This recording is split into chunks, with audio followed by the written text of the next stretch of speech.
Ah, Hollywood, the land where dreams come to live and die. Hollywood has never shied away from the shine and the rock and roll lifestyle that the city continually produces and entices people with. Fast cars, famous people, debauchery, sex, drugs, the perfect mix for creating wild and crazy art and movies. Also, a perfect environment for evil to flourish in a city like Hollywood and in a man like Roman Polanski.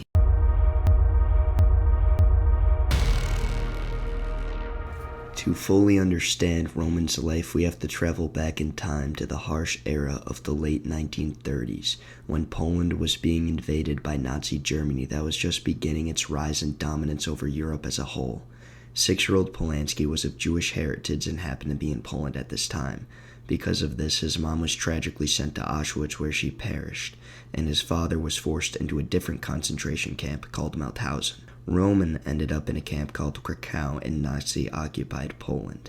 This ghetto was desolate, and no doubt a vast change from Roman's past life and relative luxury in Poland, thanks to his father's successful career as a painter. During his time in the ghetto, which he chronicled in a documentary depicting his life, he described a place of absolute misery and despair. One of the worst events Roman would chronicle is that of when he had to hide behind a staircase to avoid a particularly aggressive Nazi guard, and on the same day witnessed the same guard shoot an elderly Jewish woman in the back, killing her. The darkness of Roman's early life no doubt had casted a shadow that would continue to follow him his whole life. After a few seemingly hopeless months in Krakow, he managed to escape.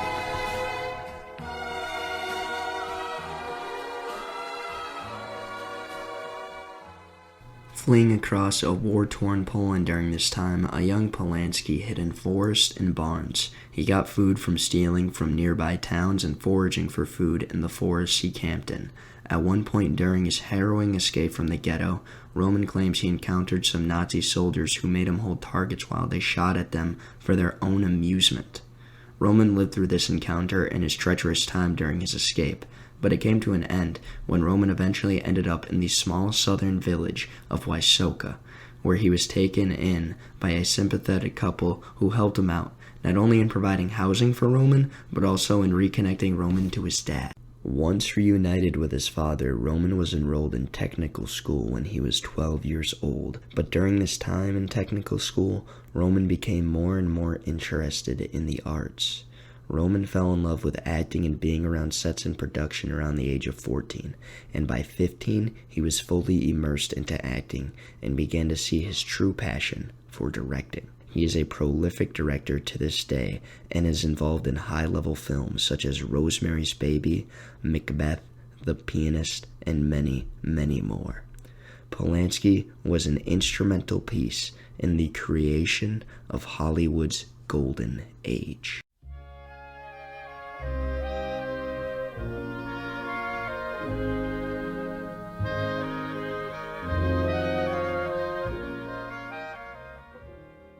But this age of fame and success got so big for Roman that the only person who could really take him down was himself, and he did just that. It started on the night of March 10th, 1977, in none other than Jack Nicholson's house. On that night, 13-year-old Samantha Geimer, an aspiring actress and model, was trying to catch a break in her career, which she seemingly found in Roman Polanski, the now world-famous director. They had met before that night on several occasions at A-list parties. These parties are where Roman propositioned Samantha to do shoots for Vogue Homes. The shoot was an effort by the magazine and Polanski to sexualize girls as young as 12. They had done a shoot already in February, and Samantha thought it was just going to be another routine shoot for her. The last shoot was in the same place, Jack Nicholson's home. However, there was something different about the encounter in March. Though Nicholson's girlfriend at the time, Angelica Huston, was there at the initial shoot in February and promised to come to the one on March 10th, 1977, she would fail to show up. This would go on to have tragic consequences. Angelica Huston herself is unapologetic about this and actually defends Polanski for what I'm about to tell you, saying specifically, quote, he paid his price, which is staying at this house in France for the last 30 years. Torture. On the night of the shoot, Polanski brought Samantha into a hot tub and gave her champagne mixed with a Quaalude, a very strong sedative that was very popular at the time. Samantha described herself as nearing passing out, and that's when Polanski carried an incapacitated Samantha to the master bedroom, in which he committed several criminal acts, including unlawful sexual intercourse with a minor, rape by use of drugs, perversion, sodomy, lewd and lascivious acts upon a child under 14, and furnishing a controlled substance to a minor. After the encounter, Samantha and her mom told the police what happened, and on the early morning of March 11th, an arresting officer named Philip Van Etter was in charge of conducting the investigation on Polanski. And that's actually all it was supposed to be for Polanski, an investigation. According to Philip Van Etter, quote, "The head of the DA's office there told me to do the search but not to arrest him. They said they didn't want to do an arrest, but to do the case more slowly through a grand jury investigation. I was very unhappy when I heard about that. I thought we had plenty of evidence to arrest him, and that's what I thought we should do," unquote. When Van Etter entered the hotel, he spotted Polanski in the lobby and approached him. According to Van Etter, this is what happened. Quote, "I walked up to him and placed him under arrest. I thought, the heck with this. I wasn't going to let those DAs tell me how to do my job. Why not arrest the guy? Any other person would have been arrested. So I said I'm going to do what is right," unquote. After making the arrest, Van Etter noticed something in the hands of Polanski. The officer asked for Polanski to open up his hand, and in his hand was a Quaalude, which he was apparently so nervous by this encounter that he asked the arresting officer if he could take it to calm his nerves. The arresting officer said no. Upon bringing Polanski back to the police station, Roman admitted to having sex with the 13-year-old. Later, Polanski would enter a plea deal with the judge. In the deal, he would only have to plead to one guilty charge: unlawful sex with a minor, with the assumption that this would result in less prison time.